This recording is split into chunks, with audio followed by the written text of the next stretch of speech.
Muy buenas noches con todos. Bienvenidos a la segunda jornada del 16º Congreso Internacional de Arbitraje, Mediación y Junta de Resolución de Disputas, JRD, organizado por el Centro de Análisis y Resolución de Conflictos de la Pontificia Universidad Católica del Perú. Muy buenas noches con todos.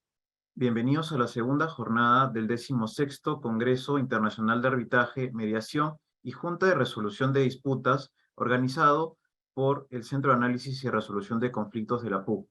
Les damos a todos la más cordial bienvenida. Queremos informarles a todos los asistentes que si desean contar con la constancia de participación del presente Congreso, nos pueden escribir al correo Centro de Análisis y Resolución de Conflictos @puc.edu.p, y también que la constancia se otorga a los participantes que asistan por lo menos un día del Congreso. Continuando con el desarrollo del Congreso, damos inicio a la mesa 3, cuyo tema es mediación en conflictos sociales y socioambientales. El moderador de la presente mesa será el doctor César Guzmán Barrón, quien es abogado, árbitro y profesor principal de Derecho de la Pontificia Universidad Católica del Perú. Así también, los ponentes de la presente mesa serán el doctor Javier Carabedo, director ejecutivo de Prodiálogo, el doctor Juan Pablo Schaffer, abogado de la Pontificia Universidad Católica del Perú y con estudios de posgrado en Relaciones Comunitarias y Mediación y Resolución de Conflictos. La mesa también estará conformada por la doctora Patricia Balbuena, quien es abogada y magíster en Género, Población y Desarrollo. Y finalmente también el doctor Luis Alvarado, quien es comisionado de la Juntía para la Prevención de Conflictos Sociales y de la Gobernabilidad de la Defensoría del Pueblo. Le damos el uso de la palabra al doctor César Guzmán Barrón. Muy buenas tardes, amigos y amigas. Para mí es una satisfacción poder ser moderador de esta mesa y quiero felicitar la excelente idea del centro de haber considerado un tema tan trascendente para nuestros países, incluyendo este mecanismo destinado a la solución de conflictos sociales y socioambientales, donde todos conocemos que existe un alto grado de conflictividad. No obstante su alta incidencia en el desarrollo de proyectos de inversión en nuestros países. Agradecer en particular a Marina Chante, con quien durante 18 años tuvimos la oportunidad de compartir el reto de tratar de contribuir y colaborar desde el centro en la formación y aplicación de la mediación como un mecanismo destinado a la prevención y gestión de conflictos sociales que surgen en el territorio peruano y, por qué no, también latinoamericano. Este mecanismo, que como ustedes saben muy bien está basado en el diálogo, ha resultado efectivo para evitar la continuidad en la etapa de crisis y las escaladas de violencia en muchos conflictos en nuestro país. Sin embargo, no parece haber resuelto definitivamente la espiral de conflicto. A partir del análisis que hemos realizado, en los procesos de diálogo suscitados en los últimos años, encontramos un problema muy serio, que es el seguimiento y cumplimiento de los acuerdos o compromisos arribados, que es uno de los puntos críticos para asegurar el éxito de aplicación de este mecanismo en la resolución de conflictos sociales. Hay un alto porcentaje de acuerdos que no se cumplen, tanto por parte del Estado como de las empresas, y también hay casos de incumplimiento por parte de las comunidades. Recuerdo una anécdota, hace muchos años, conversaba con el gerente de Relaciones Comunitarias de una empresa minera más grande en el Perú. Dijo: César, lo primero que tengo que hacer es ver que se cumplan el 50% de los acuerdos que no se cumplen, tal como los he identificado. Igual conversaba con funcionarios de la PCM y me decía: no son 50, son 80 en el caso del Estado. Imagínense ustedes este grado de incumplimiento. Esto ha sido verificado ya por análisis de data, incluso informes que conocemos muy bien y seguramente nos compartirán aquí de la Defensoría del Pueblo. Advertimos, por tanto, que no existe un procedimiento formal, como sí sucede con los procesos de conciliación y arbitraje, de forma tal que el cumplimiento depende, como hemos advertido, de la buena voluntad de las partes. En las actas donde constan los acuerdos, notamos algunos pequeños rasgos que quiero señalar como situación para luego escuchar las propuestas de nuestros excelentes panelistas. Los acuerdos no son vinculantes, como sí sucede con las actas de conciliación y los laudos arbitrales. De hecho, no hay capacidad de coerción alguna. La solución sería judicializar los procesos, lo cual sería terrible por el alta sobrecarga de procesos judiciales y la falta de especialización del Poder Judicial en estos temas. Los acuerdos que se adoptan en medio de una escalada de crisis, sobre todo por parte del Estado y por parte también de las empresas, que se oponen compromisos que luego no se cumplen por las autoridades, porque estas no son las que les corresponde asumirlas, ni tienen siquiera el presupuesto para ejecutarlos. El alto grado de incumplimiento genera nuevos conflictos, complicando la pérdida de confianza que esto genera. Y no suele incorporarse en los acuerdos fórmula de seguimiento y sanciones o penalidades para quien no se incumple. En este contexto es que hemos invitado a nuestros panelistas, teniendo en cuenta sus cualidades, su experiencia, para poder responder a algunas preguntas que les vamos a plantear y cuyas respuestas estamos seguros que me dará mayores luces en la atención a este desafío y en particular a esta breve situación que he querido describir, producto de mi experiencia. Quisiera en primer lugar presentarles a Juan Pablo Scheffer, que según entiendo, la emoción nos condujo a pensar que es de la Universidad Católica del Perú. Entiendo que es de la Universidad Católica de Santiago de Chile. Tuve la satisfacción de estar con él precisamente en Santiago, compartiendo un poco estas experiencias. Y quisiera a Juan Pablo, producto de su experiencia, hacerle la siguiente pregunta. Y para eso, como sabemos todos, de acuerdo a la organización del evento, tiene 15 minutos para responder. ¿Cuáles son los puntos críticos, subrayo, puntos críticos, que se identifican para el seguimiento y cumplimiento de acuerdos arribados en los procesos de mediación en conflictos sociales alcanzados en los últimos años, de acuerdo a tu experiencia? Juan Pablo, tienes por favor la palabra. Muchas gracias, César. Muchas gracias, digamos, a la universidad por la invitación. Estamos muy contentos de poder acompañarlo hoy día. Como bien dijo César, soy chileno, digamos, abogado chileno, estudié en Chile, pero me ha tocado también conocer experiencias internacionales. Le contaba a los panelistas que hace poco estaba viviendo en Ginebra, trabajando para la misión de Chile ante la Organización Internacional del Trabajo. Y de alguna manera me ha tocado vincularme al mundo de la mediación de conflictos socioambientales a través de mi rol en empresas. Yo he trabajado los últimos 20 años, digamos, en empresas mineras y de energía, ¿ya? Tratando un poco de ver cómo somos capaces de generar puente entre las empresas, las comunidades, los gobiernos locales, el gobierno central y tratar de facilitar procesos de diálogo. En Chile, a diferencia de Perú, está, ¿se escucha, no es cierto? Sí, Correcto. perfecto. En Chile, a diferencia de Perú, les diría que estamos un poquito más atrás. Es decir, ¿por qué hoy día los acuerdos cuesta implementarlos? Primero porque nos falta institucionalidad.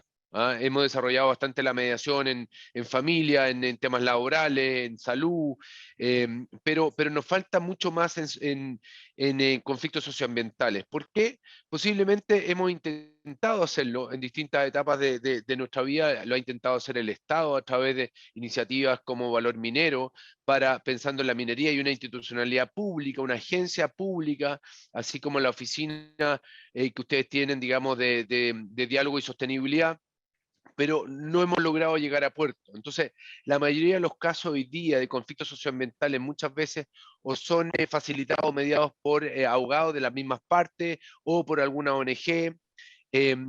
Y, por ejemplo, está la experiencia del Punto Nacional de Contacto de la OCDE, que efectivamente tiene una oficina de mediación de conflictos para las empresas multinacionales. Entonces, primer punto, le diría, es poca institucionalidad.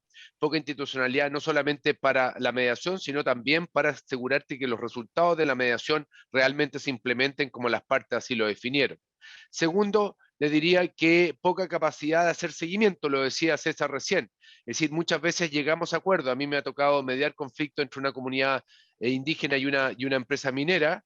Y el problema, yo les decía a ellos al final del proceso, cuando ellos llegaron a un acuerdo, es si ustedes no son capaces de instalar capacidades de diálogo en ustedes mismos e instancias de diálogo, finalmente lo que hoy día lograron puede que quede, digamos, en nada en 3 o 4 meses más. Entonces, segundo punto, institucionalidad para hacer seguimiento a los acuerdos, acompañamiento a las partes.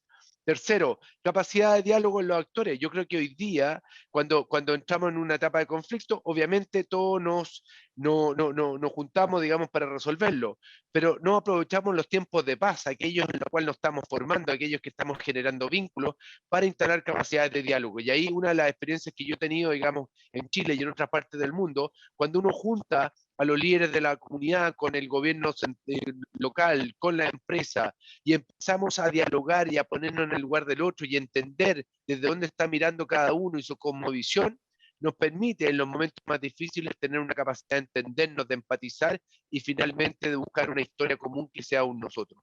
Entonces ahí tenemos un tercer punto, como decía César, tenemos poca institucionalidad, poco seguimiento, poca capacidad de diálogo y finalmente con eso lo que decía César es muy cierto, es decir, realmente la posibilidad de ser exitoso en este ámbito cuesta mucho. Ahora, el costo alternativo del conflicto es muy alto, la justicia ordinaria muchas veces no tiene la capacidad para responder a la complejidad de estos conflictos, que son multiactores, multiparte en el ámbito público muchas veces. Entonces, obviamente que tenemos que generar y tener esta instancia, pero tenemos que asegurar que funcione, porque si no funciona, se desprestigia y finalmente no aplica, se deslegitima. Entonces, creo que los desafíos que tenemos por delante son muchos.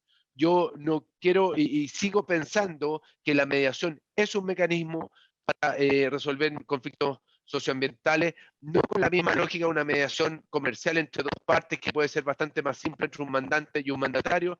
Como dije yo, estas son mediaciones o facilitaciones o multiparte, multiactores, hay que conversar con todo, hay que preparar la mesa, hay que tener una gobernanza aquí, pero más encima hay que tener mesas de trabajo individuales por temática. Entonces, y solamente para dejar una propuesta sobre la mesa.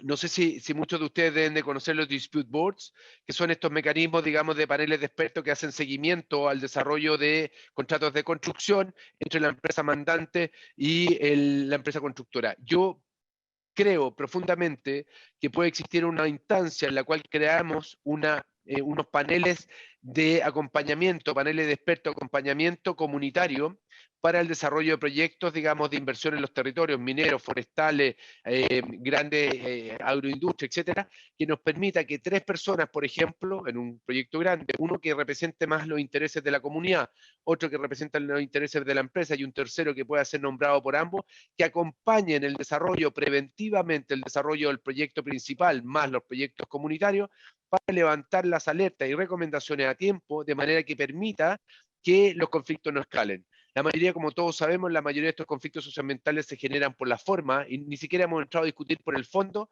que usted no me respetó, que usted dijo tal cosa y yo entendí una cosa distinta. Es decir, la mayoría de estos conflictos son por forma, por falta de respeto, por miradas distintas, por no entender, digamos, lo que la comunidad muchas veces percibe. Entonces, la capacidad que tengamos de institucionalizar mecanismos que nos permitan preventivamente acompañar el desarrollo de estos proyectos podría ser, digamos, una buena alternativa. Así que lo dejo sobre la mesa para que lo podamos discutir durante el panel y obviamente agradecerles nuevamente la invitación y absolutamente disponible para compartir con ustedes más adelante.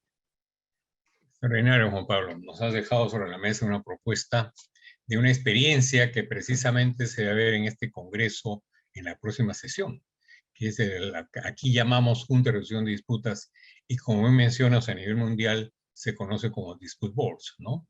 Y planteas, según entiendo, que los Dispute Boards podrían ser un camino en la medida en que se compromete un panel nuevo, un panel distinto, no es el que ve el Dispute Boards en términos de construcción, sino es un panel ad hoc que va destinado, según quiero, estoy parafraseando tu propuesta solamente, ¿eh? Pero me encanta, porque yo creo que es un camino extraordinario para buscar soluciones que sean en el momento, no que sea una vez que el conflicto ya llegó a tal nivel que ya las partes ni se entienden, sino al contrario, están desde un momento y están también en la línea de la prevención. Extraordinario, Juan Pablo, qué buena idea haberte invitado para que nos compartas tu experiencia y a su vez una propuesta de solución que estoy seguro que los panelistas comentarán en su momento. Ahora también me toca con mucha satisfacción presentar a Patricia Balbuena, ¿no es cierto?, que precisamente en esta experiencia del trabajo en el campo y también trabajo en la política, lo cual es admirable porque hoy día pareciera que todos preferimos no estar en ella, cuando creo que es una respuesta indispensable en nuestros países estar en política y poner los pies en la política y embarcarse en él. La pregunta que le queríamos plantear a Patricia es ¿cómo podemos atender los desafíos que se plantean respecto al seguimiento, cumplimiento de los acuerdos arribados en los procesos de mediación alcanzados en los últimos años? Es decir, acuerdos se adoptan, acuerdos existen. Yo creo que estamos nosotros dispuestos a llegar a acuerdos casi siempre, pero el tema fundamental, como lo estamos viendo en esta mesa, en esta pregunta tan importante, es qué hacer para que se cumplan.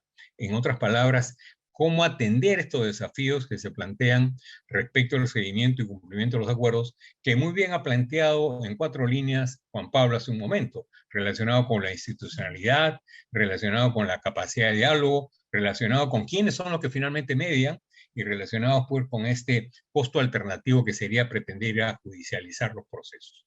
Frente a ello, Patricia, quería yo hacerte esta pregunta y dejar en tus manos estos nuevos 15 minutos donde Juan Pablo agudamente ha sabido recortar en algunos más, con lo cual estamos más a tiempo para compartir.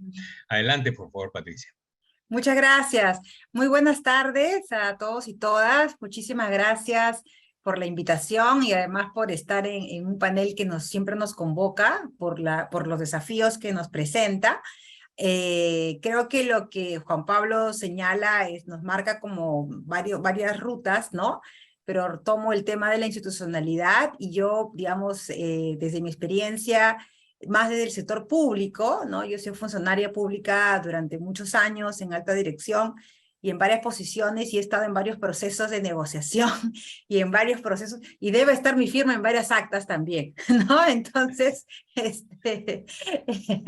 así que creo que de esa experiencia voy a tratar también de ponerle el énfasis en el cómo, ¿no? Porque muchas veces planteamos el qué tenemos que hacer, pero creo que a veces hay que profundizar en los instrumentos o qué es lo que no permite, como señalabas, César, lograr el cumplimiento de esos acuerdos, ¿no? Creo que Luis nos lo va a detallar en su presentación, pero creo que yo me adelanto acá solamente con un punto, tomando el informe defensorial, el número 187 del 2021, ¿no? Donde entre la información y la data que nos señala es que en el 2019 hay 6.876 acuerdos, ¿no? 2019-2020 me parece ahí entre ese periodo, ¿no? Y de los cuales el 65% me parece son acuerdos que son asumidos por el Estado, ¿no? Y que en realidad tienen un bajísimo nivel de cumplimiento. Entonces creo que ahí, y también es interesante que que en esos acuerdos, ¿no? En esta gran cantidad de acuerdos que se asumen, o sea, casi 7.000 acuerdos firmados, ¿no? El 41%, en 41% de estos acuerdos, por ejemplo, participan pueblos indígenas también, ¿no? Entonces eso tiene que ver con los perfiles también de los actores y los niveles de expectativa que pueden haber en relación a algo que hemos señalado y que creo que es a lo que todos, digamos, queremos contribuir, que es cómo fortalecemos la institucionalidad y la confianza entre la ciudadanía, ¿no? Y la acción pública y la decisión pública, ¿no? Creo que el principal desafío es cómo recuperamos confianza, ¿no? Porque finalmente la confianza es lo que nos va a permitir generar un marco de estabilidad, no solamente, digamos, entre la inversión privada y, digamos, de las comunidades, sino principalmente porque es un marco de estabilidad para poder generar las condiciones para el desarrollo y para lograr el bienestar de la población. O sea, eso es lo que creo que es el resultado al que todos tenemos que apuntalar. Las condiciones tienen que ser esas, pero el gran resultado tiene que ser cómo mejoramos y superamos estas situaciones de desigualdad y de brechas que existen en las poblaciones, donde justamente se desarrollan muchos de estos conflictos socioambientales, ¿no?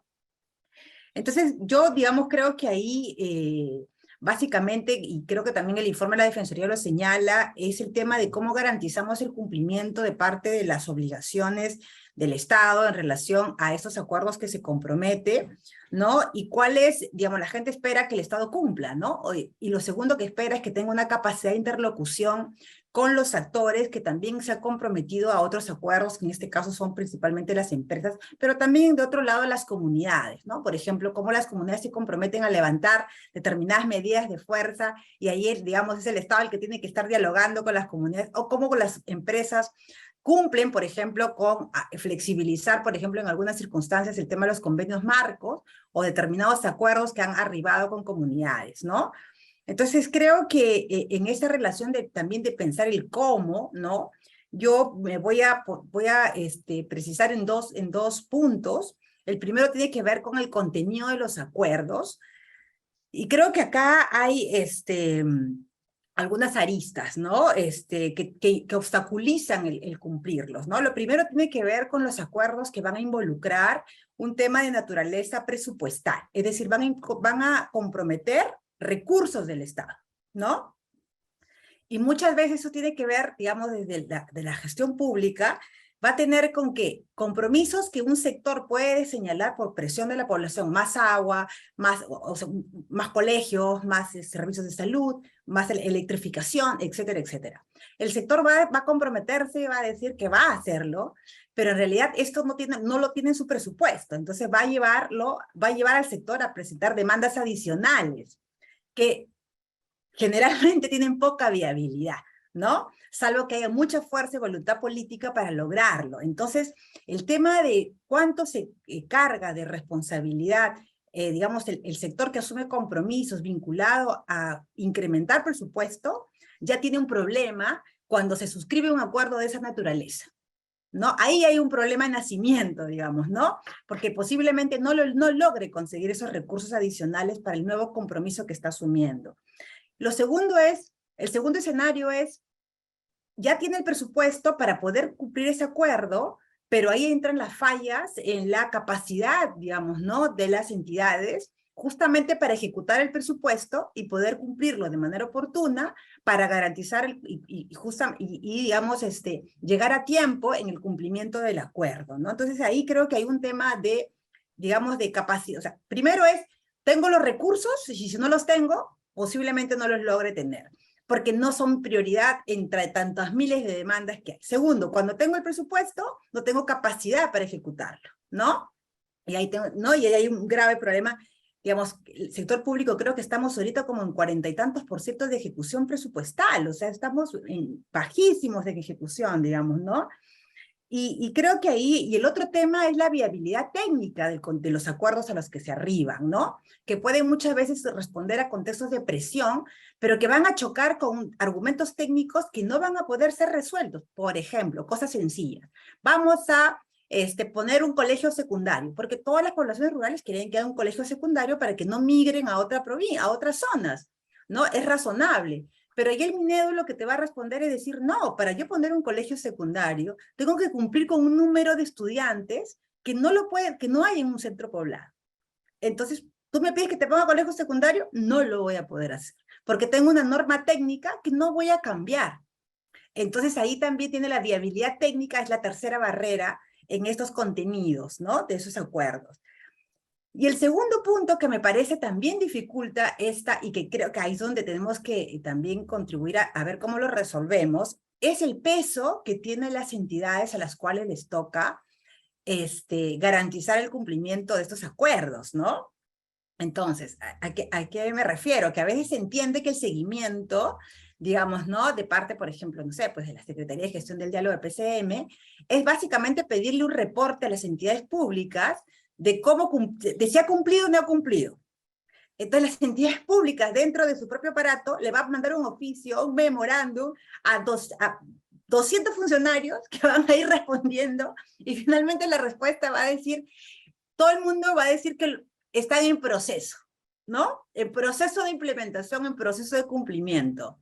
Y la entidad lo que va a hacer, o sea, se entiende el seguimiento básicamente como un recojo de información, cuando en realidad el seguimiento tiene que ser cómo establecemos los mecanismos para que cumplas, no para que me reportes, no para que me digas que está en proceso, no para que me digas que lo estás haciendo, que lo verás, que quizás, tal vez, mañana, pasado mañana, ¿no? Sino es cómo hacemos para garantizar, entonces, la fuerza, la capacidad y el peso que tiene que tener a quien le corresponde garantizar el cumplimiento de estos acuerdos, ¿no? Por sobre otros sectores, digamos, ¿no? Entonces ahí, cuando se creó el Viceministerio de Gobernanza, ¿no?, en la presidencia del Consejo de Ministros, ¿por qué se creó un viceministerio? Una de las razones era que la Secretaría de Diálogo no tenía el peso suficiente frente a otros viceministerios. Digamos, un secretario no se podía parar frente a un viceministro por el tema de jerarquías a pedirle cuentas. Entonces dijeron, bueno, entonces la solución, creamos un viceministerio. y la verdad tampoco ha sido mucha solución, ¿no? Ha ayudado. ¿Por qué? Porque no hay, el tema es que las entidades igual se posicionan. Acá creo que hay un punto que la Defensoría señala como relevante. Finalmente, cuando el funcionario público, en nombre de su entidad, firma un acuerdo, no asume ninguna responsabilidad, o es que pareciera que no existiera ninguna responsabilidad detrás de esta digamos, el funcionario está firmando en nombre de, ¿no? Una entidad, está siendo delegado para, pero el no cumplimiento no implica ninguna responsabilidad. Que yo conozca, ningún funcionario se le ha abierto algún procedimiento administrativo por no cumplir acuerdos, ¿no? O por no existe ningún tipo, digamos, ¿no? Entonces, no es ni un incentivo ni un desincentivo para el funcionario no cumplirlos, ¿no? Entonces creo que hay un tema también de la capacidad, digamos, de la entidad para poder presionar, para poder garantizar el cumplimiento y no solamente la emisión de reporte, sino también para garantizar que esta responsabilidad que se asume con la firma de los compromisos realmente sea una responsabilidad que se asuma, ¿no es cierto?, en tanto estás firmando un acuerdo en nombre de una delegación que se te está haciendo, ¿no? Y un compromiso que por tanto tendría que ser asumido con la rigurosidad, ¿no es cierto?, del tema. Entonces creo que ahí hay como esos, yo plantearía como esos nudos, esos desafíos que hay que resolver y que tienen que ver, nuevamente reitero, desde mi experiencia en la gestión pública y obviamente desde esa mirada, ¿no? Para también poner el matiz, digamos, ¿no?, en esta conversación. Entonces yo lo dejaría ahí, ¿no? Para poder seguir entonces conversando y les agradezco nuevamente el tiempo y la escucha.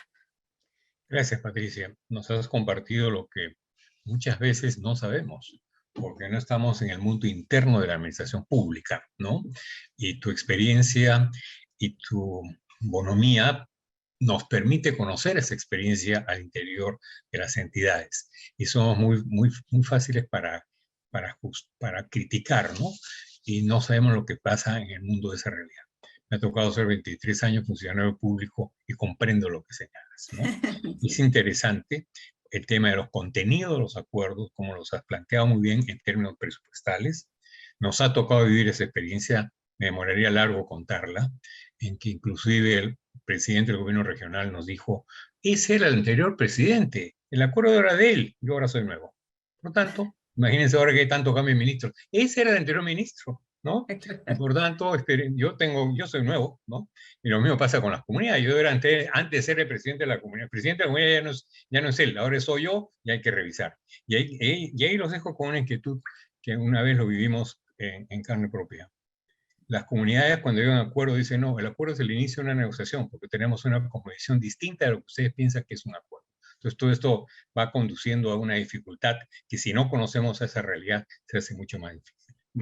Muchas gracias, Patricia. Nos ha planteado los desafíos muy bien desarrollados.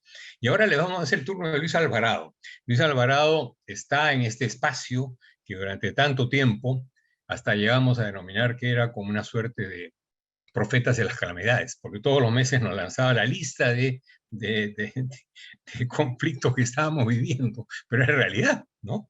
Entonces, y además ha sacado publicaciones muy importantes como las que han sido citadas, y por eso será muy interesante escuchar a Luis sobre qué acciones inmediatas y de mediano plazo deben realizarse desde el Estado para garantizar el seguimiento y cumplimiento del acuerdo. Insisto en la pregunta y subrayo. ¿Qué acciones inmediatas y de mediano plazo deben realizarse desde el Estado para garantizar el seguimiento y cumplimiento de los acuerdos? Patricia muy bien nos ha conducido a esos desafíos. Ahora el desafío es responder con acciones inmediatas y de mediano plazo que tú consideras que deben llevarse adelante para que los acuerdos se cumplan. Adelante, por favor, Luis. Muchas gracias, César. Buenas noches con todos y todas. En primer lugar, agradecer al Centro de Análisis y Resolución de Conflictos de la PUC por invitarme a este evento, a este congreso. Y bueno, para poder responder a la pregunta de César, permítame hacer una muy breve presentación sobre el informe que ha aludido Patricia, ¿no? El informe defensorial 187. Va a ser muy breve y que es importante considerarlo porque a partir de allí nace la propuesta de qué hacer. Y evidentemente vamos a proponer qué hacer desde el punto de vista de la Defensoría, cómo ha evaluado este problema a partir de su propia experiencia, intervención y monitoreo. Permítame también rescatar la propuesta de Juan Pablo Schaffer, muy importante, creo que merece un debate y un análisis a profundidad, y también destacar la experiencia y la intervención de Patricia Balbuena que me han antecedido. Bueno, el informe defensorial 187 tiene que ver con justamente el problema ya explicado. Es una investigación que fue publicada en diciembre del año pasado, 2021. Y bueno, los objetivos han sido justamente contribuir desde la Defensoría a gestionar efectivamente el cumplimiento de acuerdos. Todos saben aquí, los especialistas, que hay oficinas en los ministerios, en los gobiernos regionales, algunas menos, que hacen un seguimiento de los compromisos, ¿no? Piden información, convocan a reuniones, se reúnen con la población. Entonces, pero cuando hablamos de gestión efectiva del cumplimiento, como veremos, vamos un poco más allá de eso, sin resaltar la importancia que tiene estas oficinas de gestión de conflictos de los ministerios, que hacen un trabajo muy arduo. Queremos que se entienda que este informe va un poco más allá de lo que implica gestionar el cumplimiento. Entonces, para eso hicimos un análisis que vamos a ver más adelante, antes estas tres premisas, ¿no? Y justamente que tienen que ver con lo que se señalaba en las anteriores exposiciones. Para la Defensoría, los compromisos suscritos en las actas se deben cumplir. No hay una razón de peso más allá de que sea una obligación legal o se hayan iniciado procedimientos contra los funcionarios para poder cumplir, porque es el Estado el que está presente y los funcionarios representan al Estado. Como servidores públicos tienen la obligación y está contenida en normas generales, en el caso del Poder Ejecutivo, en la ley orgánica del Poder Ejecutivo, los principios que tienen que ver con la participación de cualquier funcionario que está en representación del Estado. Entonces, y por eso también el Estado tiene la obligación de ser transparente y rendir cuentas de sus actos. No es posible o no es concebible que una institución que participa con poblaciones, que se compromete, firma actas, luego de ello se pueda desentender, olvidar o considerar que solamente se trata de promesas o de medidas para salir del paso y superar una crisis. Esto va mucho más allá y tiene que ver con la gestión pública propiamente.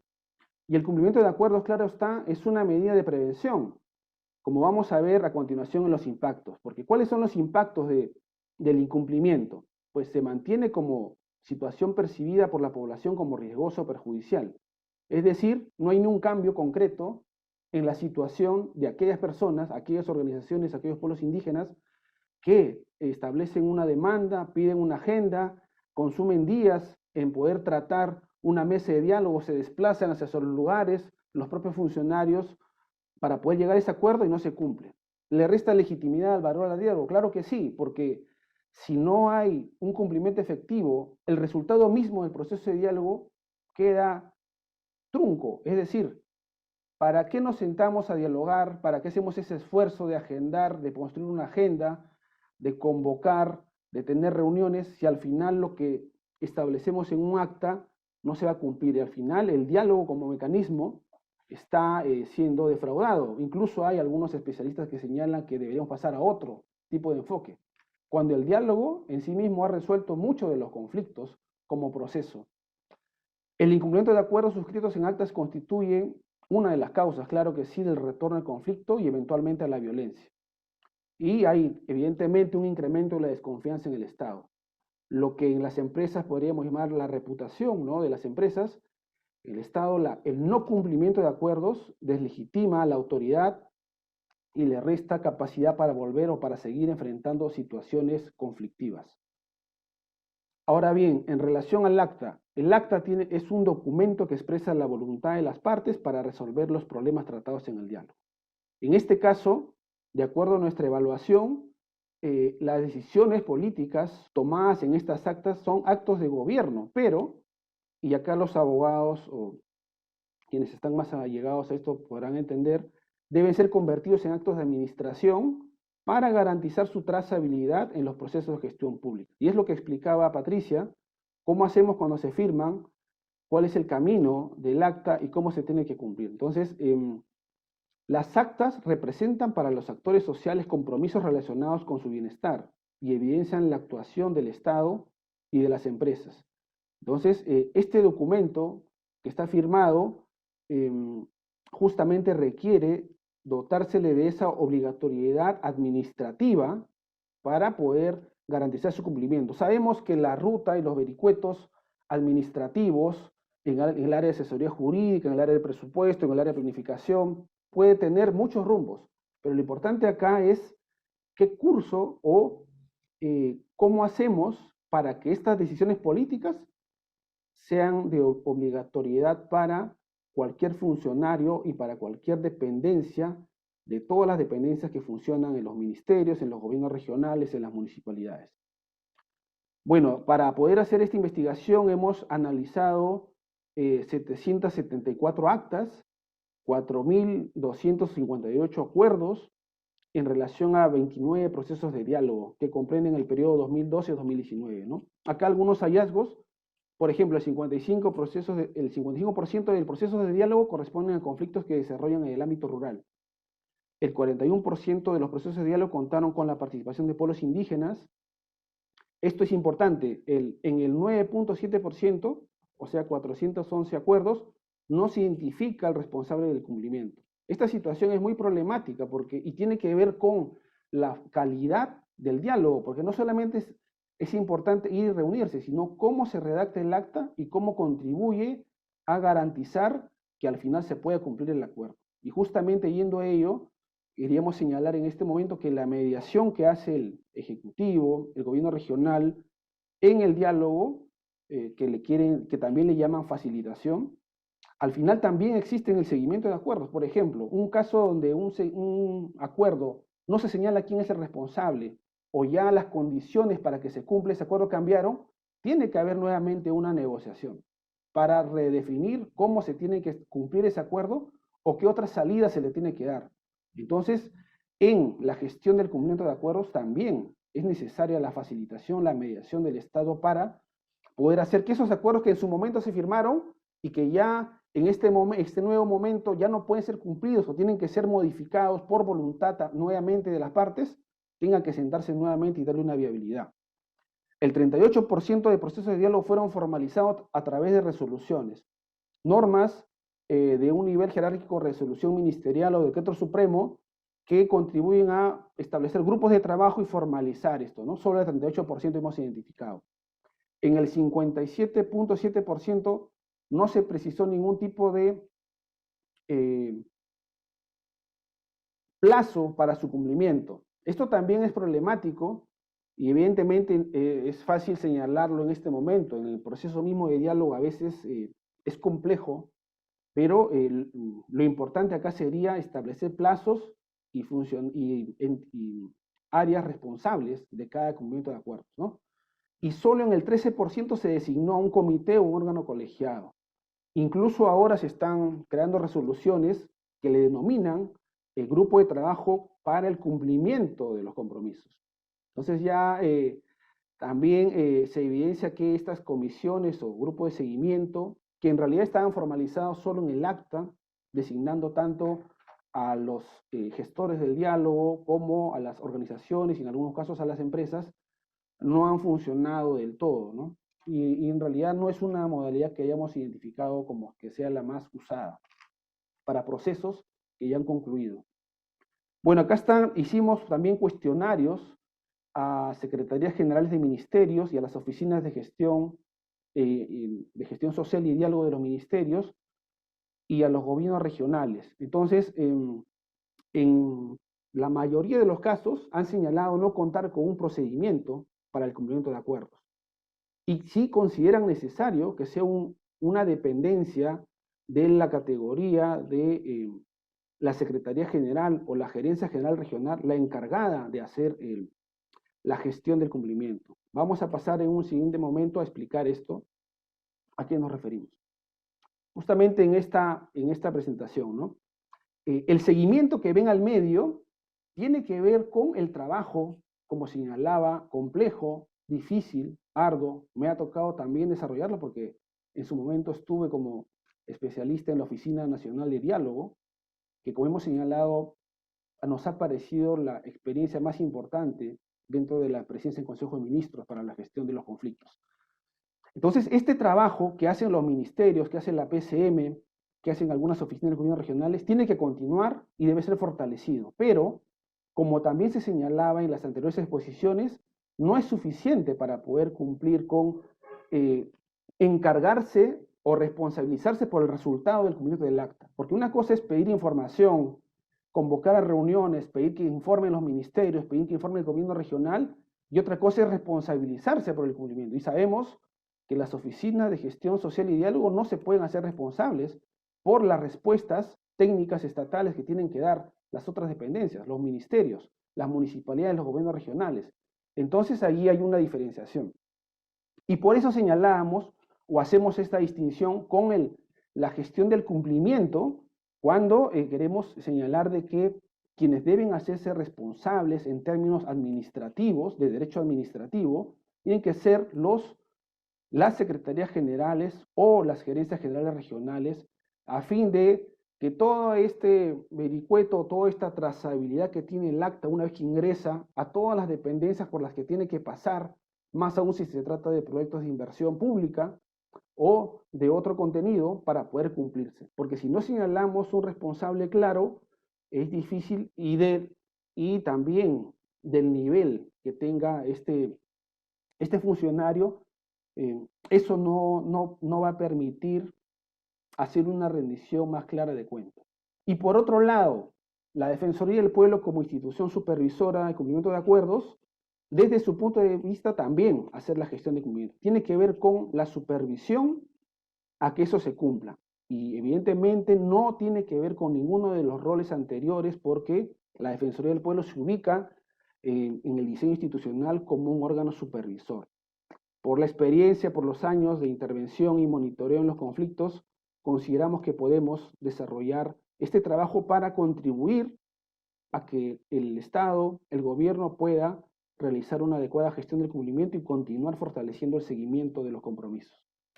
Dicho eso, y ya para acabar, acá están algunas de las recomendaciones que hemos planteado y justamente van en línea con lo que anteriormente he explicado.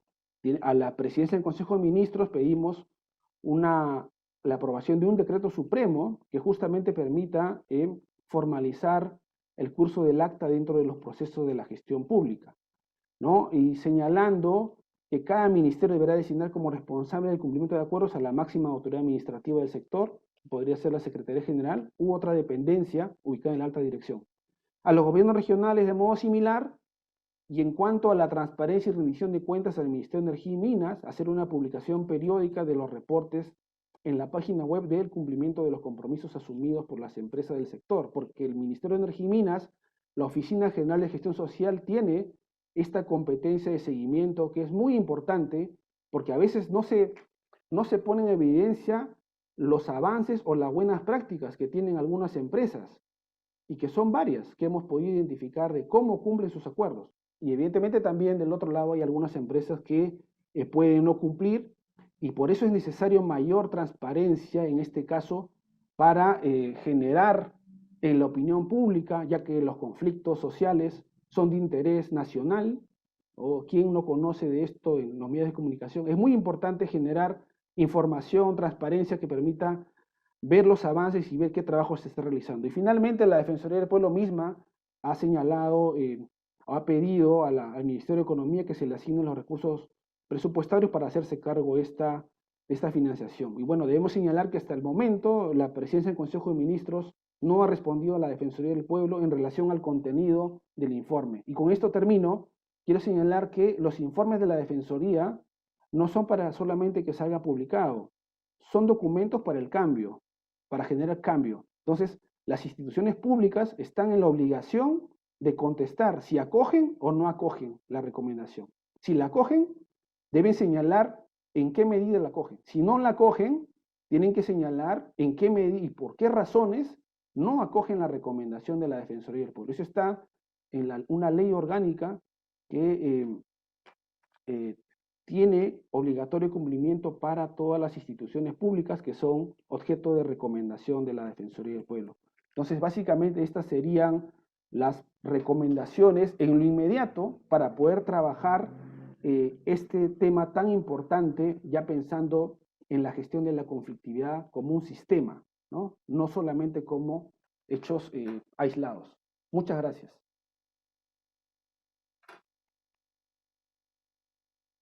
Yo diría muchas gracias, Luis, por esta exposición completa.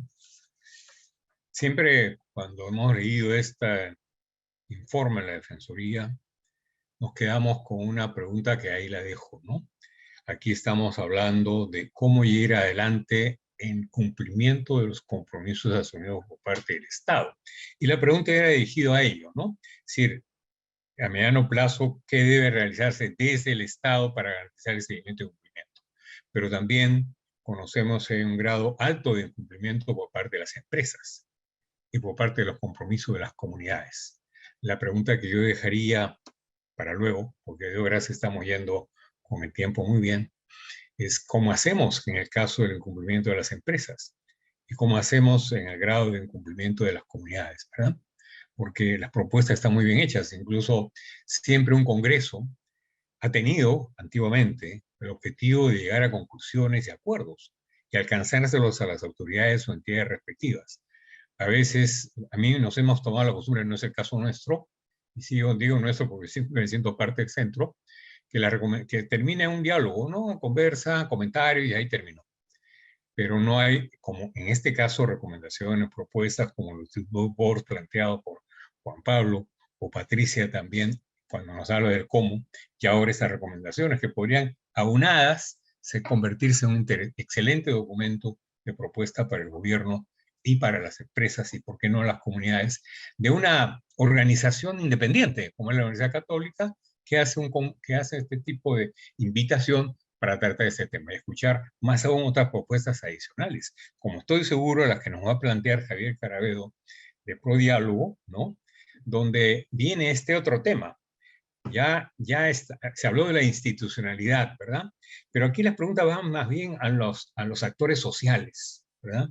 Y hacia las instituciones, para fortalecer la mediación. Y la pregunta que le queremos hacer a nuestro amigo Javier es, ¿cuál es el rol de las instituciones o el papel de las instituciones y de los actores sociales para fortalecer la mediación como un mecanismo efectivo para la resolución de conflictos? ¿Y qué les toca a las instituciones? ¿Y qué le toca a los sectores sociales para fortalecer? Tal vez aquí está el complemento de aquello que muy bien señaló Luis hace un momento. Javier, tienes la palabra por 15 minutos, es 7:15, con lo cual estamos muy bien de tiempo porque tenemos hasta 10 para las 8. Adelante, por favor, Javier. O sea que lento, despacio, no te preocupes. Lo importante es que puedas completar muy bien tu respuesta a esta interesante pregunta. Adelante, Javier. Gracias, César. Y gracias al centro por la invitación a este importante congreso y panel. Bueno, y saludar a Juan Pablo, Patricia, Luis, en esta mesa, ¿no? Bueno, yo voy a hablar quizás desde dos sombreros de mediación, ¿no? Uno como desde ProDiálogo, que es una organización de sociedad civil que realiza, digamos, mediación independiente ya casi 2 décadas, ¿no? Mediación socioambiental, mediación social, facilitación le llamamos en el Perú, pero yo creo que mucha de la facilitación de procesos de diálogo a la larga son por su naturaleza, ¿no es cierto?, mediación de conflictos socioambientales. Y también me tocó la experiencia de trabajar en la Secretaría de Gestión Social y Diálogo de la Presidencia del Consejo de Ministros durante el gobierno de transición, de enero del 2021 a julio del 2021. Ahí nos encontramos con Luis en varios procesos en el corredor Vial Sur, sobre todo, ¿no? Casi que nos veíamos seguido en la semana, en algunos casos. Entonces, desde esa mirada, quisiera compartir, y me van a permitir quizás salir un poco de los temas de gestión propiamente, administrativos y operacionales, a tener una mirada ampliar un poquito la mirada en términos de conflictividad, porque me parece que estamos incluso, más allá del tema de gestión pública e institucionalidad, en una crisis, siempre lo he dicho en unos contextos, ¿no? Una crisis sistémica de institucionalidad, ¿no? Incluso de democracia, una cosa más profunda y que no solamente tiene que ver con el Perú. Entonces, si me permiten compartir la pantalla, creo que sí puedo. Sí, ahí está. Felizmente, Luis me ha ahorrado en compartir información sobre lo que ha dicho Defensoría.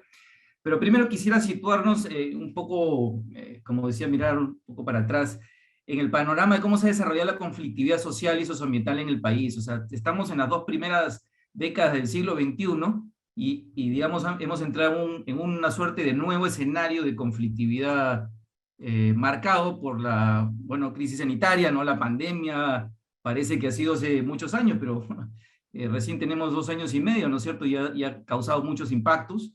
La crisis económica que ha venido a propósito de ello, hay un escenario conflictival laboral que se ha producido en el contexto de la pandemia, el acelerado cambio, ¿no es cierto?, de la transformación digital que ha acelerado también brechas sociales, nuestras brechas digitales, y esta crisis de legitimidad de las democracias, no solamente en el país, sino en el Perú, quiero decir, sino en Latinoamérica. Recordemos que antes de la pandemia ya teníamos varios casos en Latinoamérica, ¿no es cierto?, de serios cuestionamientos a las instituciones, incluso los países con más estabilidad, ¿no? Y bueno, en ese contexto, ¿no?, pre-pandemia, ya casi entrando la pandemia, ya teníamos una acumulación de asuntos de conflictividad, factores de conflictividad que se estaban acumulando, que tiene que ver con incumplimientos, que es el tema casi central del que estamos hablando, pero también con una demanda de corrupción. Es decir, el incumplimiento ya no solamente era un tema de ineficiencia de la gestión del Estado, sino era percibido por las comunidades, por la sociedad civil, digamos, quienes demandaban, como corrupción, como acto de corrupción. Es decir, no me cumplen porque hay, ¿no es cierto?, corrupción detrás. Las dinámicas territoriales fueron cambiando, ¿no es cierto? Los escenarios ya no eran aislados en torno a los proyectos extractivos, mineros, energéticos, etcétera, sino digamos, la interconexión o el trazado, digamos, de la conflictividad era más territorial. Bueno, el corredor Vía del Sur es, digamos, el espacio más notorio en ese sentido, pero también, por ejemplo, las 3 provincias de Ayacucho Sur, que es un escenario quizás de la conflictividad que no se le presta tanta atención, pero de los más agudas, ¿no? En fin, había una serie de estrategias que ya estaban desgastadas, en el sentido que habían las negociaciones transaccionales bilaterales, empresas, comunidades, eso ya estaba bastante claro que no iba más, ¿no es cierto?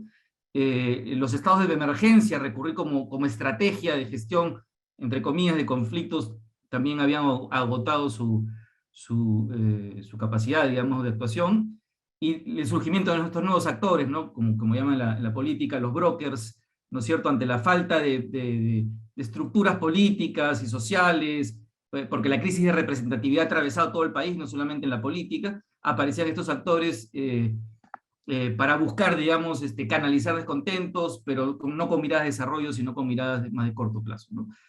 Bueno, en la pandemia, incluso la Defensoría sacó un par de reportes, ¿no es cierto? Digamos, hubo unos meses al inicio de la pandemia que entre comillas, se suspendieron los conflictos y los procesos de diálogo, pero después ese embalse, ¿no es cierto?, comenzó a generar tensiones, sobre todo en términos de salud laboral, ¿no es cierto? Nuevamente el tema de incumplimiento de compromisos, todo lo relacionado a la salud, y luego surgieron los casos como el de Paracas, el de Puerto Paracas, Las Bambas otra vez, etcétera, ¿no? Y bueno, y voy ahora a la estadística de la Secretaría de Gestión Social y Diálogo de la Presidencia del Consejo de Ministros, ¿no? Al día de hoy, así como la Defensoría del Pueblo nos dice con regularidad que más del 60 o alrededor del 60% de los conflictos son socioambientales y de ellos cerca del 80% son de tipo minero.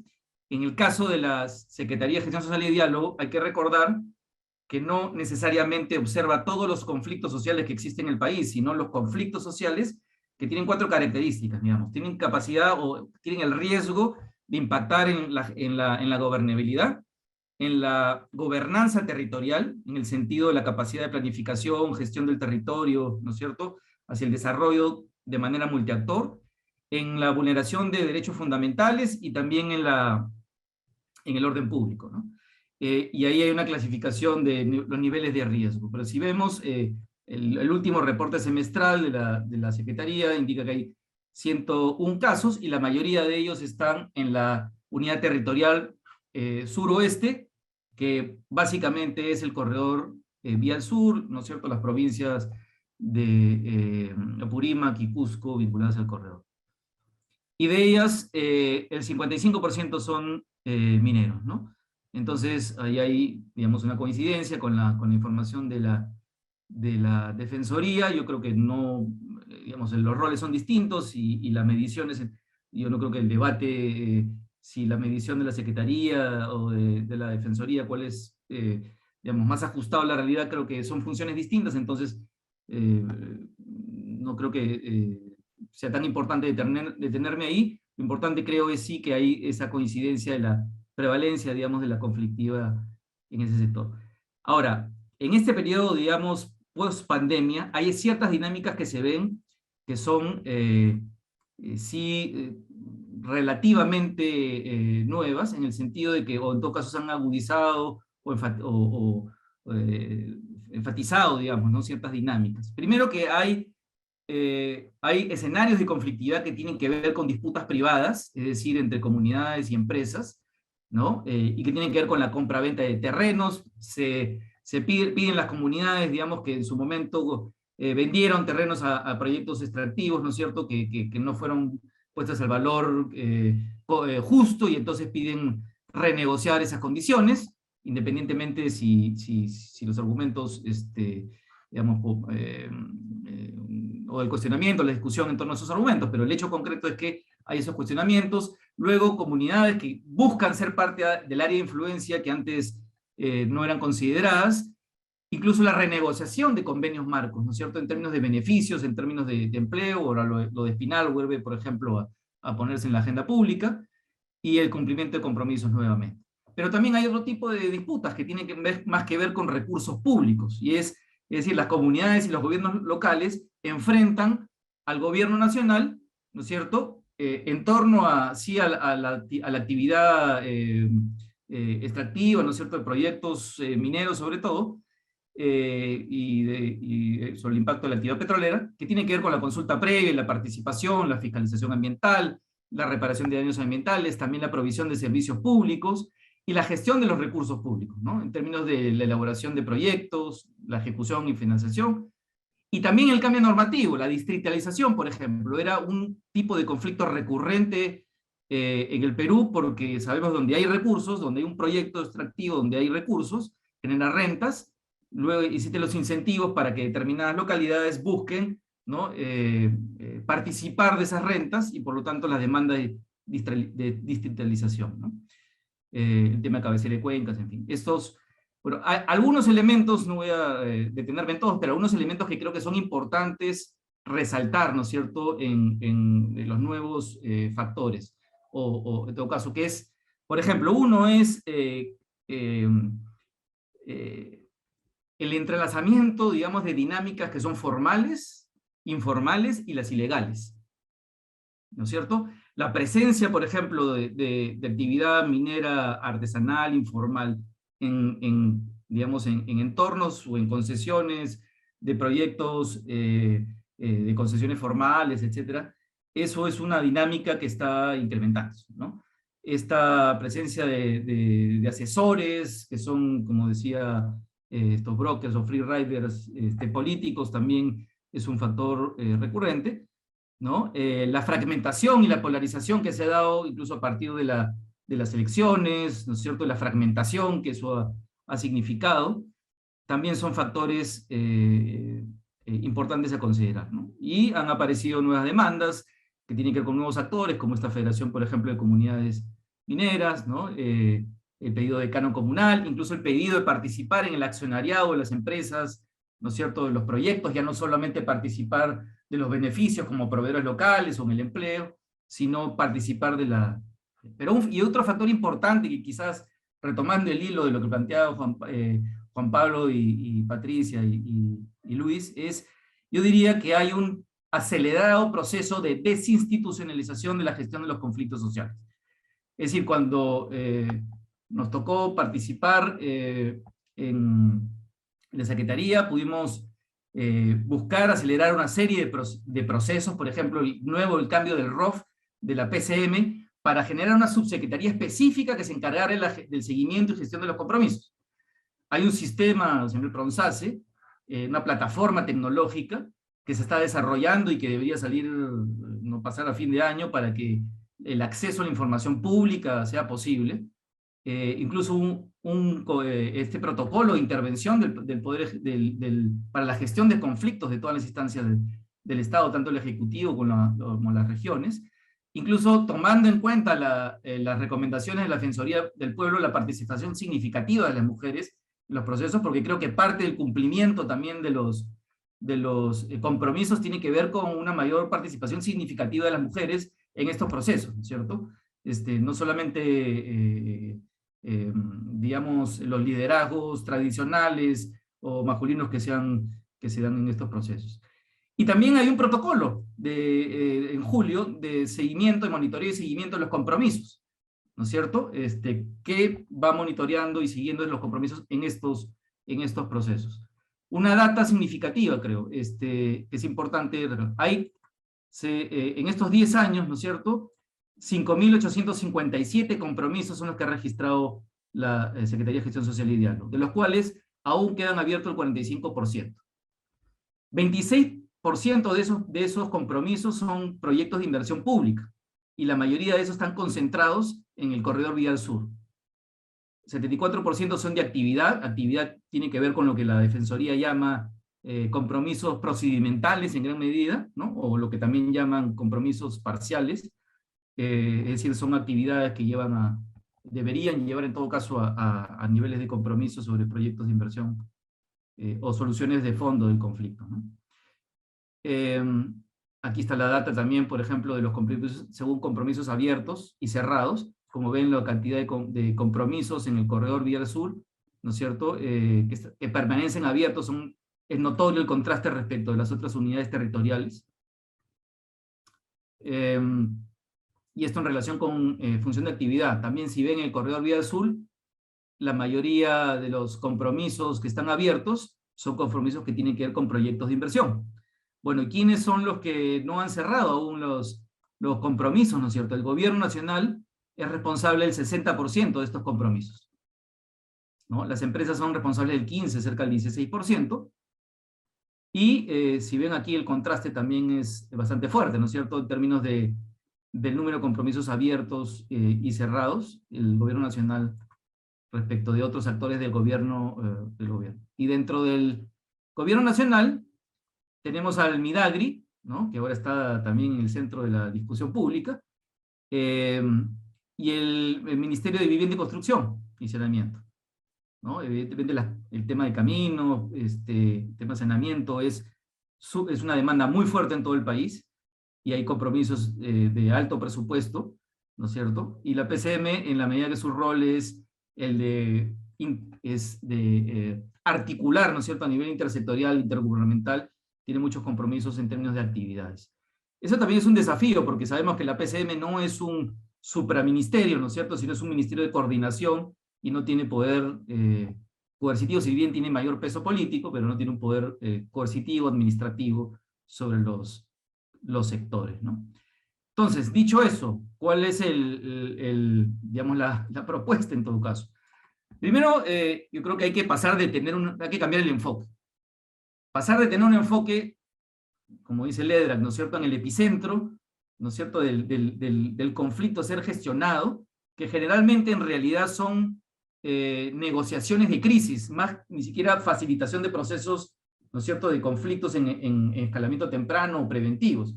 Estamos hablando de la mayoría de los casos son conflictos que llegan a situaciones de crisis y que por tanto requieren una gestión para canalizarlos hacia una situación de mayor manejo. Pero cambiar el enfoque de una situación situacional a una mirada más sistémica de los problemas, ¿no? Entender que que no puede ser abordado de manera aislada por los sectores, ni solamente el Estado, sino que tienen que entrar, es una mirada multiactor, ¿no es cierto?, una gestión territorial, tiene que ser integral, y pensando en términos de gobernanza, más allá del título del viceministerio, pensar los actores, no solamente la PCM, sino los sectores privados, ¿no es cierto?, y la sociedad civil, pensar en términos de gobernanza. Y eso requiere una cultura de diálogo multiactor, ¿no? Y pasar de una mirada resolutiva, nosotros, bueno, siempre trabajamos de Prodialo, proponemos el enfoque transformativo, más que resolutivo. No se trata solamente de preocuparse en el acta, ¿no es cierto?, en llevar un proceso de diálogo y preocuparse a la firma del acta y tomarse luego la foto con el acta. Sino entender, es importante definitivamente llegar a acuerdos sobre determinadas situaciones para mover el proceso, pero tener una perspectiva de que los procesos requieren niveles de cambio, cambios a nivel de los actores, cambios a niveles de las relaciones, de los patrones de interacción, ¿no es cierto?, y tiene que generar cambios institucionales, ¿no? Y eso diálogo tiene que tener unas características. Acá muestro dos fotos simplemente para compartir experiencias concretas de mediación socioambiental. Estas dos son en el respecto del ETI, el Estudio Técnico Independiente, respecto del lote 8 y el lote ex 1AB del 192, ex 1AB, con Naciones Unidas. Ahí van fotos de funcionarios de Naciones Unidas, del MINEM, de 4 cuencas, en la de abajo de las 11 federaciones de llamadas 5 cuencas, y esto es un proceso que deriva de un acuerdo de la famosa Acta de Lima de 2015, donde los actores, bueno, el Estado, digamos, y sobre todo, y las federaciones indígenas, frente a la desconfianza del gobierno sobre los impactos de los 50 años de la actividad petrolera en la Amazonía, solicitaron una gestión independiente a Naciones Unidas, quienes, digamos, constituyeron un equipo de especialistas en temas de petróleo, antropólogos, en fin, variados, biólogos, biólogas, y una facilitación, ¿no es cierto?, de ese proceso, con una perspectiva de diálogo. Bueno, estos son acuerdos que se llegaron, uno en el 2018 y otro en el recientemente, en el 2021. Y eso es independientemente de los procesos que hay sobre cierre de brechas, o el tema de la consulta, en el caso del 192. Es decir, hay una complejidad de procesos, ¿no es cierto?, que además se afectan mutuamente, y entonces creo que mirar las cosas aisladamente, en función de acta por acta, no creo que sea sostenible, ¿no es cierto? Es importante verlo en términos de institucionalidad y en términos de gestión, digamos, más multiactor. Y con esto me voy a quedar porque creo que es el corazón de la propuesta. O sea, no se puede entender la gestión, la mediación de los conflictos socioambientales, sociales en general, si no se entiende que están mutuamente afectados en diversas dimensiones, que se influyen mutuamente, ¿no? Primero, hay una gestión política. Si una gestión política, digamos, que dé estructura, ¿no?, que dé coordenadas, ¿no es cierto?, adecuadas para el trabajo, es imposible sostener estos procesos. En el trabajo que nos tocó hacer, tuvimos la Secretaría, tuvo un apoyo directo, digamos, en aquel momento de la Premier y del Presidente de la República para hacer un trabajo profesional. De hecho, quienes estuvimos a cargo de la Secretaría, entiendo que por primera vez éramos un grupo de mediadores profesionales, ¿no? Además de tener un equipo de extraordinarios profesionales con una trayectoria, ¿no?, de trabajo en cada una de las unidades territoriales, pero ese buen trabajo que podían hacer a nivel territorial, digamos, si no tiene un soporte, ¿no es cierto?, en términos de apoyo institucional y político, difícilmente funciona. Luego viene la gestión pública, es de la que han enfatizado mis colegas de la mesa, ¿no es cierto?, que es importante tanto a nivel intergubernamental como intersectorial, ¿no? Y ahí, lamentablemente, estos protocolos, ¿no?, estos lineamientos que se dejaron, digamos, no han tenido, digamos, el apoyo, o han seguido, ¿no es cierto?, en un proceso de institucionalización, sino más bien se ha revertido, a pesar del esfuerzo notable que muchos funcionarios y funcionarias públicas, ¿no es cierto?, pueden estar realizando. Y luego viene la gestión social, porque la gestión social tiene que ver más con creación de condiciones de confianza, ¿no es cierto? O sea, tejer un capital social para el diálogo y la paz en estos escenarios que son complejos, ¿no? Ahora se habla de estos escenarios VICA, ¿no?, que son volubles o volátiles, inciertos, complejos y ambiguos. sea, esa es la realidad del mundo de hoy y no va a ir en otra dirección. Cada vez el mundo estamos más interdependientes, la tecnología, en fin, va a hacer que estas complejidades y estas ambigüedades, incertidumbres van a acelerarse, no van a menguar, ¿no? Entonces, esa gestión social es fundamental, porque la gestión ya del conflicto en etapa temprana o la gestión de la crisis ya es, digamos, requiere, digamos, de energía, ¿no es cierto?, de poner a prueba todo ese tejido institucional y ese capital social. Y también la gestión de la seguridad, ¿no? Tuvimos la oportunidad de coordinar durante esta experiencia que les contaba. Todos los lunes nos reuníamos con todas las oficinas de gestión social y diálogo de todas las entidades del Poder Ejecutivo, los viernes con todos los gobiernos regionales, y los miércoles se presentaba religiosamente en Consejo de Ministros los resultados del monitoreo de conflictos y además del monitoreo de los compromisos, y cuáles eran los compromisos críticos a ser atendidos, ¿no es cierto? Y teníamos también semanalmente, y casi en un momento diariamente, con los colegas del Ministerio del Interior, por ejemplo, para que cualquier atención de conflictos en situación de crisis sea dentro del marco del respeto de los derechos humanos, ¿no? Y el uso racional de la fuerza. Entonces, eso es crítico. O sea, si estas dimensiones no están debidamente coordinadas y articuladas y direccionadas desde una perspectiva de gestión, digamos, de más alto nivel, difícilmente vamos a operacionalizar, digamos, estas medidas, ¿no es cierto?, estas propuestas que muy interesantemente plantean los colegas. Desde el punto de vista, y con eso acabo, del sector privado, ¿no es cierto?, es incorporar también estos enfoques, que creo que ya en las empresas que tienen las mejores prácticas, tuvimos oportunidad de hacer un estudio con el Banco Interamericano de Desarrollo sobre buenas prácticas y hay experiencias interesantes en el país, ¿no es cierto? Por ejemplo, ahora está empezando en Moquegua, retomando experiencias como el RIMAI, retomando experiencias como la Mesa de Moquegua en su momento, ¿no? Experiencias de diálogo multiactor con una comunidad de aprendizaje, ¿no? Con múltiples actores, mineros, de sociedad civil, etc., ¿no?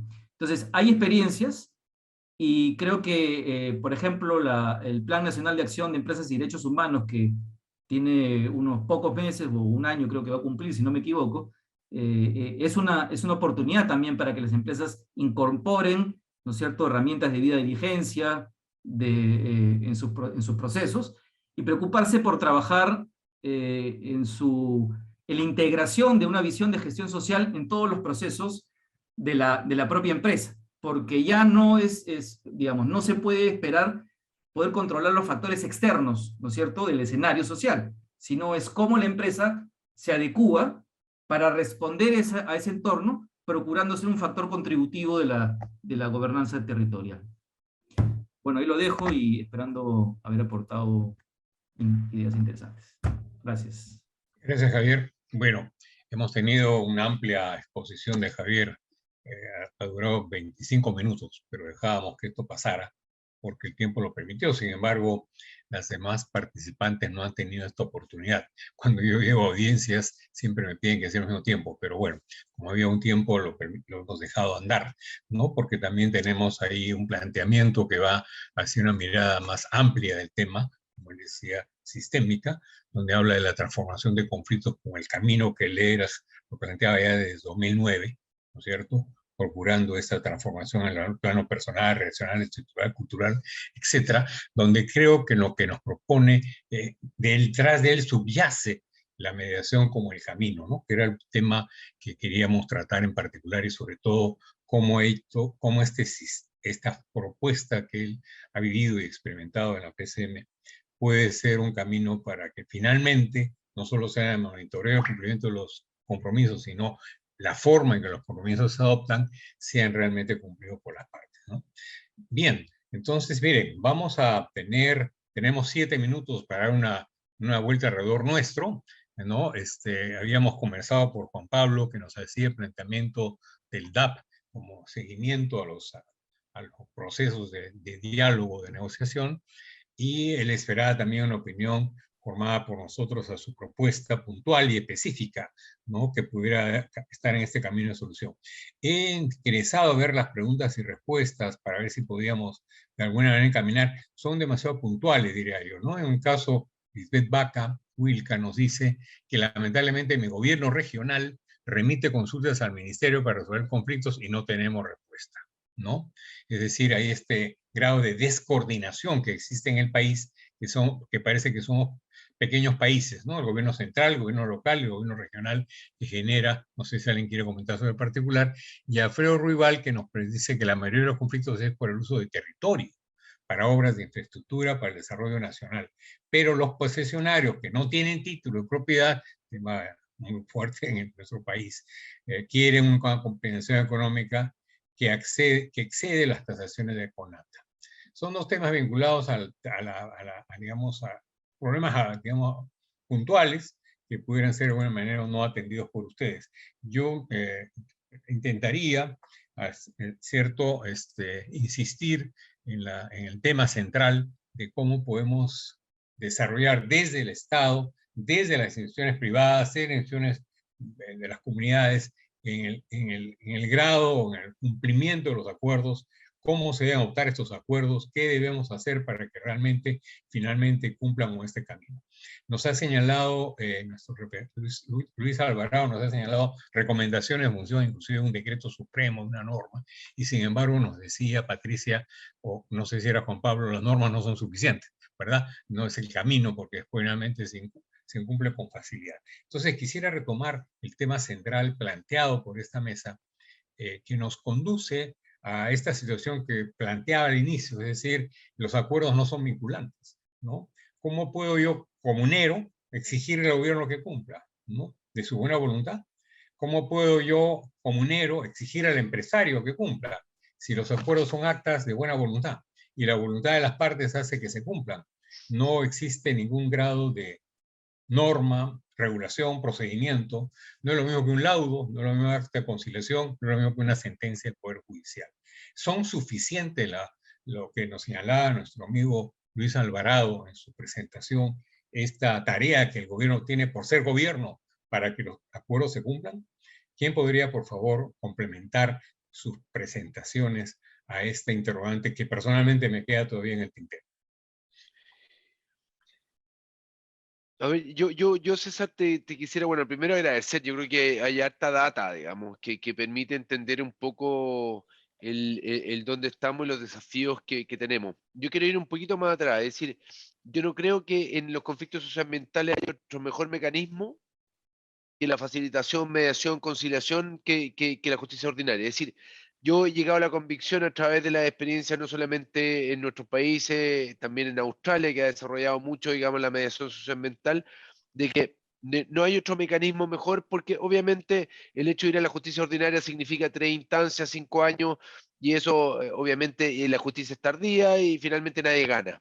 ¿Ah? Entonces la pregunta es, entendiendo las falencias del sistema, tenemos que fortalecerlo, digamos, para que efectivamente ocurra y que se siga legitimando. Y ahí yo creo el esfuerzo, y lo dijo Javier, lo dijo Luis, lo dijo Patricia también, de que los esfuerzos son de todos los actores. Primero del Estado, no cabe duda, el Estado, digamos, efectivamente tiene que tener mejores sistemas de seguimiento, entendiendo de que desde ahí, digamos, está en riesgo la legitimidad de los acuerdos y finalmente la implementación, y que volvamos a un conflicto que puede ser mucho más violento y mucho más duro de lo que había originalmente. Es decir, el Estado está consciente, digamos, de la necesidad del cumplimiento, porque de lo contrario podemos terminar peor de lo que estábamos al origen.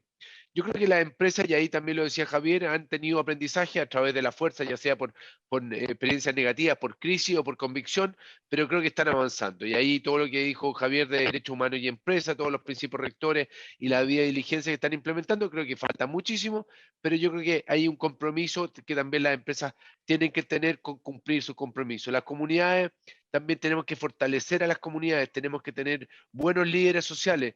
Ese dividir para gobernar creo que no funciona en la lógica actual. Tenemos que fortalecer a esos líderes sociales para que realmente sean capaces de exigir del cumplimiento y exigirle al Estado, exigirle a las empresas, exigirle a los gobiernos locales. Entonces, creo que acá el rol es de todos. No hay un solo actor el que tenga y que fracasemos es un fracaso de sociedad. Entonces creo que aquí nos tenemos que comprometer todo, un poco lo que decía Luis, con todo el análisis de las recomendaciones, lo mismo que dijo Javier y Patricia, con esta tarea. No quiero extenderme más, pero creo que el compromiso es de todos y cada uno nos toca, digamos, algo que aportar en eso. Muchas gracias, Juan Pablo. Ha dado como el cierre a esta mesa con tu excelente participación. Sin embargo, si algún otro comentario adicional de Luis, Patricia, Javier, Sí, por favor, si me nos queda ya el permiten. último minuto de este tiempo, lamentablemente. Sí, si me permiten, ¿no? Creo que es bien Encantado. interesante además la mesa, cómo se ha desarrollado, porque hemos pasado por diferentes análisis más macros, digamos, ¿no? Y cada uno desde la experiencia que puede acompañar. Creo que como hemos reconocido los que estamos, digamos, en la mesa, y creo que tomo lo que Javier señalaba, estamos también pasando, no solamente por el entorno, digamos, ¿no? Sino porque hay un debilitamiento en general de las instituciones, ¿no? Y mucho más de las instituciones públicas en el rol que, digamos, que les toca cumplir. Entonces, frente a esos vacíos, ese debilitamiento que permite, obviamente, se van generando, los vacíos se van haciendo más grandes, ¿no? O las capacidades se van, digamos, haciendo más precarias. Entonces, ¿cómo, si estamos todos, creo que compartimos lo que Juan Pablo también nos ha señalado, y tú, César, en realidad todos creemos que el camino tiene que seguir siendo el camino de la mediación, ¿no? De la facilitación de los procesos de diálogo. Ese es el camino. Pero el tema es, bueno, si todos somos responsables, ¿cómo es que, digamos, construimos un pilar lo suficientemente fuerte en términos de quién lidera ese proceso de sostener esos procesos de mediación, digamos, garantizando y recuperando, digamos, frente a esta crisis de desprestigio también cada vez más acelerado ya de la fragilidad de esas instituciones, y que ahora cada vez están mucho más vulnerables también, ¿no? Entonces, ¿cómo hacemos para construir eso? Creo que ahí hay un tema, y creo que ya han habido cosas que tal vez haya que retomar, ¿no? Por ejemplo, creo que con la comisión que se creó por PCM en el 2020, me parece, la comisión, digamos, para el tema de una minería sostenible, ¿no?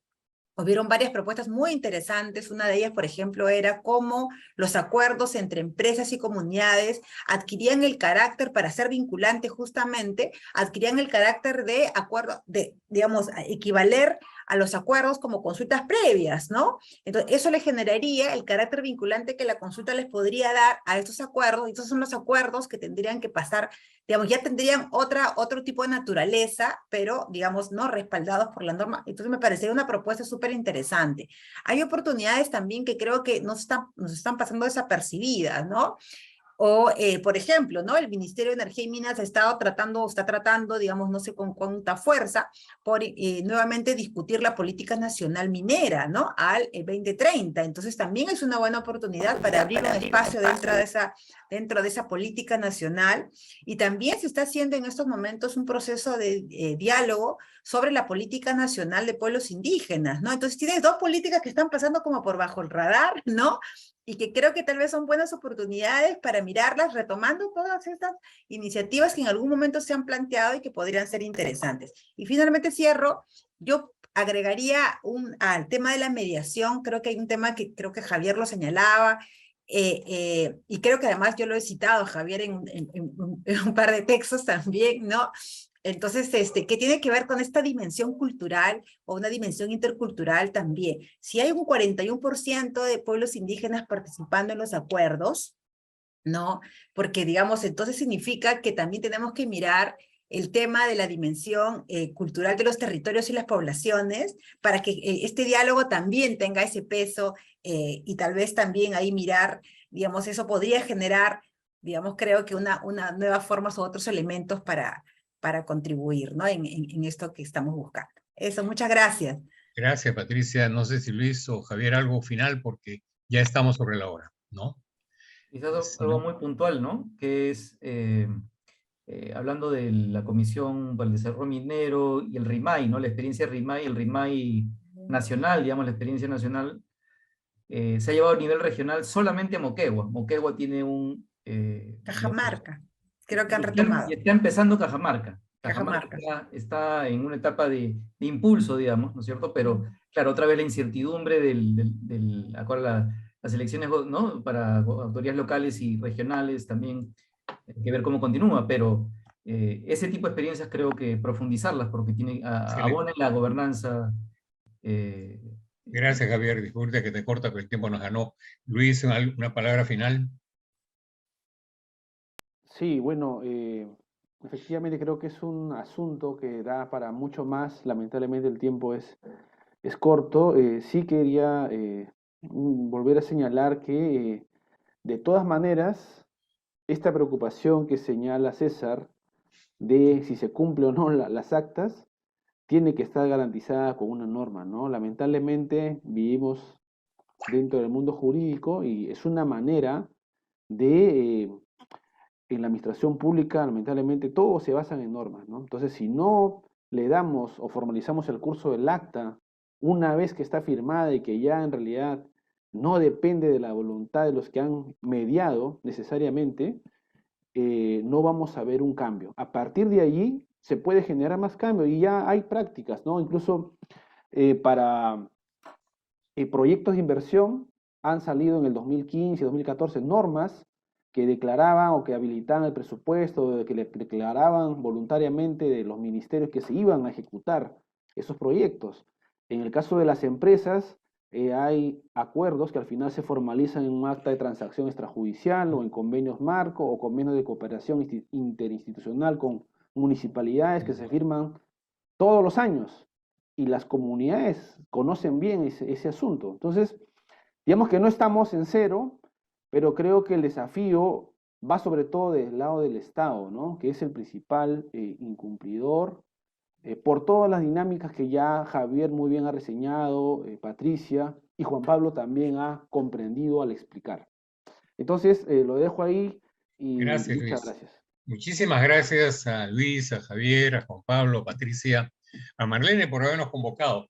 Yo le haría un pedido a Marlene. Este tema merece un congreso, realmente. Nos hemos quedado con muchos temas en el tintero. Miren todas las experiencias nuevas que se presentan y hay mucho por delante. Yo solamente concluiría diciendo, la mediación sigue siendo el mecanismo, es necesario fortalecer a los actores y es necesario continuar con estas nuevas experiencias y es necesario un congreso sobre prevención y gestión de conflictos sociales. Muchísimas gracias por darnos esta oportunidad al centro y a cada uno de ustedes por sus importantes aportes. Felicidades. Muchas gracias. Muchas gracias, César. Muchas gracias a todos. Muchas gracias. Hasta luego. Muchas gracias.